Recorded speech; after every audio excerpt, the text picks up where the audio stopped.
Hey folks, John Thompson, Spring Framework Guru here. So in this section of the course, we're going to have a lot of fun.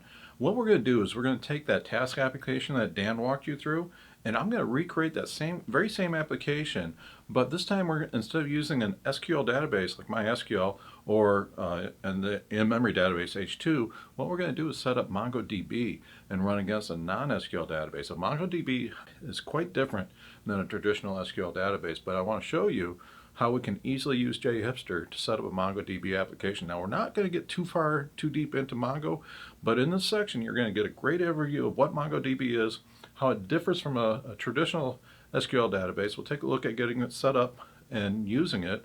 I'll even demo a little how to run MongoDB in a Docker container, and then we're going to go through and create a JHipster application just like the task application that Dan did, but this time it's going to run against MongoDB. So we're going to have a lot of fun in this section. We're not going to go too deep, but it's going to be a fun way to get some hands-on experience using MongoDB.